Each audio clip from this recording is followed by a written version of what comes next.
There are tons of stories about mythical places out there. Even though no one's ever actually found them, some of these places feel so real in our imagination that we sometimes start to wonder if they could actually exist. Sure, satellites and a quick look on Google Earth might give us some clues, but remember, our ancestors didn't have access to any of that. Still, the truth is that some of these places might not be entirely fictional, or maybe they should be. From El Dorado to Atlantis to the Bermuda Triangle, take a look through this gallery and decide for yourself. The Hanging Gardens of Babylon. Legend has it that King Nebuchadnezzar II built these incredible gardens for his wife, Amytis, who missed the lush greenery of her homeland. The Hanging Gardens of Babylon have been featured in art and stories for centuries. They're so famous, they were listed as one of the 7 wonders of the ancient world. But to this day, there's no solid archaeological evidence that the gardens ever existed, at least not in the way they've been described. And as you can imagine, plenty of people have spent years trying to prove they were real. Some researchers think the gardens might not have been in Babylon at all, but in the Assyrian city of Nineveh, built by King Sennacherib. Ancient texts describe advanced irrigation systems that could have powered the lush greenery stacked on terraces. El Dorado. The legend of El Dorado started with a tribal chief of the Muisca people in what is now Colombia, who would cover himself in gold dust and toss treasures into a lake as offerings to the gods. That story about a man eventually grew into a full-blown myth about an entire city made of gold. Spanish explorers weren't the only ones chasing after it. English explorer Sir Walter Raleigh jumped into the race too. But no one ever found El Dorado. Not them, not the ones who came after. The lake where the Muisca chief tossed gold offerings is known today as Lake Guatavita, and even now, divers still go searching for lost treasure. A lot of folks still hold on to the hope that some version of the myth might be true. Thule. This icy, faraway land was supposedly discovered by a Greek explorer named Pytheas in the 4th century BC. For a long time, Thule was marked as the northernmost spot on a lot of old maps. Naturally, several expeditions set out to try and find it.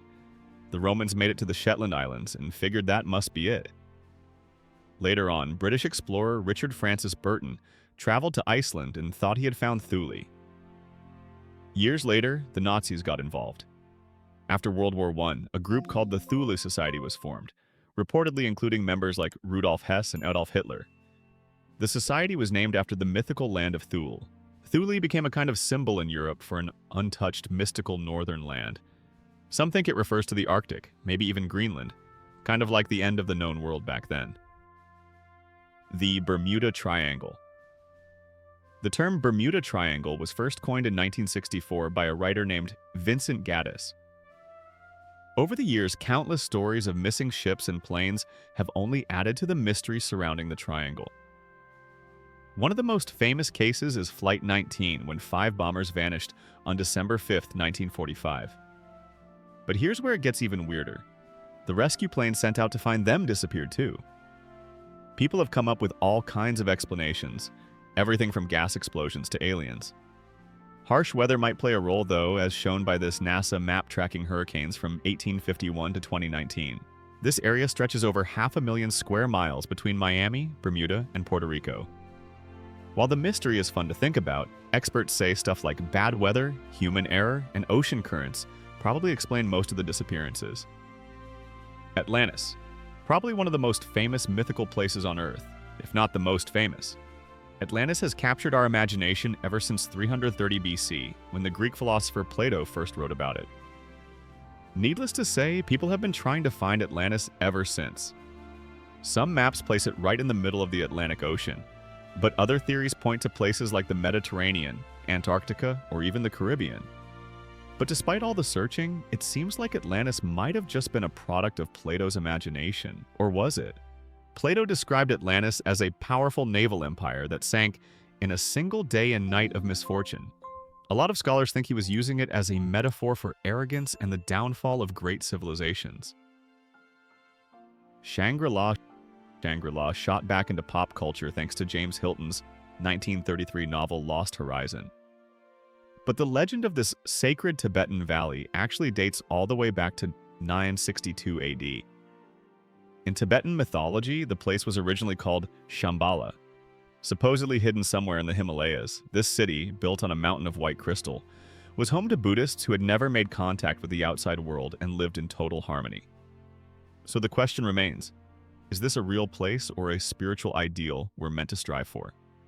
In the 1900s, real expeditions were launched to find Shangri-La, mostly by Western explorers fascinated by Tibetan culture. There's even a town in China that officially renamed itself Shangri-La in 2001 to match the legend. St. Brendan's Island. St. Brendan, also known as the Navigator, was an Irish saint who sailed the seas spreading the word of God. At one point during his journey, he supposedly landed on a mythical island in the North Atlantic, somewhere west of North Africa. The island was said to be a kind of paradise, except no one's ever been able to find it. The island showed up on maps well into the 1700s, considered real for centuries. Some people think it might have been inspired by actual islands like the Azores or Madeira, which seem to appear and disappear thanks to volcanic activity. Lyonesse. The Kingdom of Lyonesse was supposedly connected to the Isles of Scilly, just off the southern coast of England. According to legend, it was swallowed by the sea as a form of divine punishment. The people who lived there were said to be strong and beautiful. They built many churches across the kingdom, but for some unknown reason, God became angry and sent a massive wave to wipe everything out. The wave destroyed the entire kingdom, except for one man. As the story goes, he outran the flood on his white horse. Even today, there are folks who claim to be descended from him. Local fishermen say that on calm days, they can hear church bells ringing under the sea. Lyonesse also pops up in King Arthur legends. It's said to be the homeland of Tristan, one of the knights of the Round Table. The Kingdom of Saguenay. When French explorer Jacques Cartier arrived in what is now Canada back in 1534, locals told him about a land filled with gold and silver called the Kingdom of Saguenay. Cartier was so intrigued by the idea that he set off to find this treasure in 1535. According to a local chief named Donnacona, the people of Saguenay were well armed, had only one leg, flew like bats, and didn't need to eat like the rest of us. Naturally, that only made Cartier more curious. He kept searching for the legendary kingdom and led expeditions all the way through 1542. But, spoiler alert, he never found a thing. Donnacona's story fired up French dreams of finding gold in the New World, just like Spain had. Today, the name lives on in Quebec, but there's no sign of treasure, or those bat-like one-legged warriors. Zerzura. The legend of this oasis city somewhere in the Sahara Desert goes all the way back to the 1400s. Supposedly, it had a gate guarded by a bird who held the keys to the city. Back then, huge portions of the desert were uncharted territory, so people actually went out searching for it. Believe it or not, expeditions to find this mythical oasis continued into the 1930s, but no sign of Zerzura ever turned up. British explorers like Ralph Bagnold and Laszlo Almasi, aka the English Patient, searched for Zerzura in the Libyan desert using early motor vehicles. Old Arabic texts described it as a white city guarded by pale-skinned people in white robes. The Kingdom of Prester John. In 1165, a fake letter from Prester John made its way to Europe.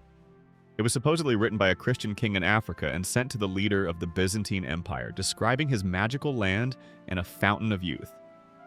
Word spread fast. Fired up by the tale, many explorers, especially the Portuguese, went looking for this mysterious place. But when they reached East Africa by sea in the 15th and 16th centuries, there was no sign of the magical fountain or the kingdom itself. The legend of Prester John gave Europeans hope of teaming up with far-off Christian kingdoms during the Crusades.